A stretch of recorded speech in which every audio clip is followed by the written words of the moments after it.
Magandang araw mga kaibigan. Gusto ko kayong bigyan ng update tungkol sa nangyaring pambobomba ng mga terorista sa Marawi City. Kaninang umaga lang, alas 7:30, habang nagmimisa ang mga kapatid nating Roman Catholics sa loob ng Dimaporo Gymnasium, yun, pumutok ang bomba. Okay, yung mga mainstream media, ang report lang nila is 3 dead, 7 nasaktan. Okay, ito po, pinaka-latest update dahil meron akong contact sa mga security forces doon. As of 8 a.m., alas 8 ngayong umaga, 48 casualties ang dinala sa Amay Pakpak Medical Center Emergency Room. Yung Amay Pakpak po, yun po ang pinakamalaking government hospital sa Marawi City. So, lahat yun, casualties, 46. Pero mo, loob ng gym, enclosed, simbaha, misa, talaga maraming tao. So, according to Dr. Pinky Rakin, isa sa mga attending physicians, 11 confirmed, wala na. Pumanaw na. While 6 nakalatag for surgical operation. So that's 17. So hopefully, yung 29 others, mas lesser ang sugat nila. So, yun po ang ating update. Anong oras na ba ngayon? Mag alas 10 na, baka. So, ito po ang katotohanan sa buhay po natin. Hindi natin malaman kung ano ang what's our future. Pero mo, magsimba ka lang. Mamaya, yun na yun. Katapusan mo na pala. Kaya, ano pong lesson natin dito, mga kaibigan? Life is so short. Life on earth is so short. Paghandaan natin anytime, pagdating po ng kamatayan, ang question dyan is, where do we go? Balik ko ulit yung aking younger days. 1983, pumasok na po akong sundalo. By that time, alam ko na ma-assign ako dito sa Mindanao at takot akong mamatay. Ang tanong ko sa sarili ko noon, 1983, mga February, ako pumasok. Kung mamamatay ako sa Mindanao, saan ako papunta? Kalakasan pa noon ng NPA, talagang highest strength, NPA buong Pilipinas, lalo sa Mindanao. Malakas. Meron pang Muslim secessionist fighters. So, tinanong ko ang sarili ko, pag mamamatay na ako sa Mindanao, saan ako mapunta? Ang answer po is question mark. So, ang kalagayan ko noon, para ba yung tao? May nakita kang tao naglalakad sa daan. Pabalik-balik o paikot-ikot. Then, tanungin mo siya, pansin mo, Brad o sister, saan ba ang lakad mo? Ang sagot, hindi ko po alam saan ako mapunta. Ganun po sa atin. Yung after this life on earth, there is sure life after death. Kaya, ako, hindi ko alam saan ako mapunta pagdating ng kamatayan ko. Physical death. Dahil, wala akong spiritual lessons nung una. Hindi ako nagsisimba. Ang pagiging Kristiyano ko nung una, tinawag na KBL.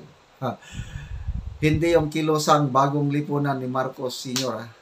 Ang KBL na Christianity ko nung una is, magpasok lang ako sa simbahan kung may K, kasal, B, binyag, L, libing. Those are the only times na magpasok ako sa simbahan. Pag walang kasal, binyag, libing, di ako papasok sa simbahan. So wala. Wala akong spiritual awareness, wala. I was spiritually blind. Although, naniniwala ako may Diyos. Kailan, ano lang yun? Mind lang. Yung intellectual belief. Naniniwala ako na may Jesus Christ na nakikita kong naipako sa krus sa loob ng simbahan. Kailan, wala akong personal na relasyon sa Kanya. Hindi ko siya kilala. Yung paniniwala ko kay Jesus Christ noon is intellectual lang dahil sinabihan ako. But walang relationship with Jesus or sa Diyos. So, it was during those moments or yung takot na takot akong mamamatay. Nagdasal na ako sa Panginoon. Sabi ko, dahil naniniwala naman ako may Panginoon. Sabi ko, Panginoon, tulungan mo naman ako. Pag mamatay ako sa Mindanao, okay lang. Kahit sundalo ako, tinanggap ko na yun, buhay sundalo. Kaya lang, saan ako mapunta? Pag mamatay ako, mayroon ba talagang life after death? Yun ang mga tanong ko eh. Meron ba talaga o the end of everything? Alam mo, sumagot ang Panginoon. Ang experience ko, when you truly, yung from your heart, lalapit ka sa Panginoon, mag-bow down ka na wala akong magawa. Tulungan niyo ako, Panginoon. What shall I do? Sumagot ang Panginoon sa akin. Isang araw, I don't know, nakapulot ako ng papel at sinasabi sa papel, kung naniniwala ka may Diyos, paniwalaan mo ang Kanyang salita. Basahin mo ito, sundin mo kung anong sinasabi, salita ng Diyos. Yun na yung Bible. Nung una, hindi ako naniniwala sa Bible. Piloso po ako. Sabi ko, yung Biblia na yan, sinulat lang ng tao. Libro lang libro ng tao yan, hindi salita ng Diyos. Ganyan ako nung una. Kaya lang, nung takot na akong mamatay, at hindi ko alam saan ako mapunta, I just found myself one day, dahil sa papel na napulot ko, nagpunta na ako sa simbahan. Ang first unit assignment ko, yung Manawag, Pangasinan. Yung may malaking katedral doon, simbahan, Our Lady of Manawag. Bumili ako unang Bible ko, Ilocano Bible sa Manawag Church. Yun na po ang start ng journey ko, my relationship with God. Since the time, 1983, I keep on reading the Word of God. Hanggang ngayon. So sa Bible po, may nakasulat na faith comes by hearing and hearing the Word of God. Kung palagi daw natin naririnig ang salita ng Diyos, magkakaroon tayo, madidevelop ang ating paniwala. Ang nangyari sa akin is, my faith comes from reading and reading the Word of God. So halos parehas lang yun. Kasi, mas maganda pa ngayong nagbasa ako dahil personally pinag-aralan ko talaga yung salita ng Diyos. And to summarize, ang napag-aralan ko sa salita ng Diyos is John 3:16. Yun na, yung summary po ng Word of God. John 3:16. Paniwalaan mo ito. At the time of our death, punta ka sa langit. Ano sabi ng John 3:16? For God so loved the world that He gave His only begotten Son, that whosoever believes in Him shall not perish, but have everlasting life. Nung mabasa ko yun, biglang nagliwanag ang, parang parang nasa loob ako ng madilim na kwarto.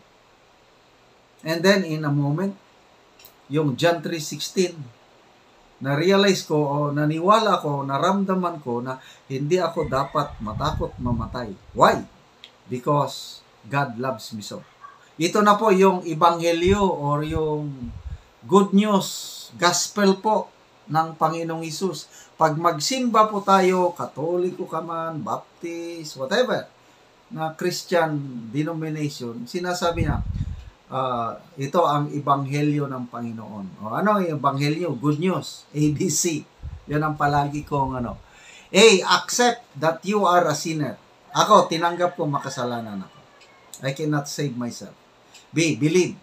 Naniwala ako na namatay at nabuhay muli ang Panginoong Hesus para sa kapatawaran ng lahat ng aking kasalanan. C, I surrendered my life to the Lordship of Jesus Christ. That was a long time ago. Kaya ako, hindi na ako takot mamatay. Kayo mga kaibigan, hindi natin alam kailan tayo kukunin ng Panginoon. Be sure, yung gospel, yung ABC, gawin nyo na from your heart. And pagdating ng ating physical death, we will be assured of going back to heaven with God dahil John 3:16, mahal na mahal tayo ng Diyos. So, in behalf of my family, nakikiramay ako sa mga biktima, lalo na itong 11 confirmed dead. Anyway, I believe, nasa simbahan sila, tinanggap, nag-ABC sila. They are now in heaven with our Lord Jesus Christ. So, let's be prepared kung ano man ang mangyari sa buhay natin.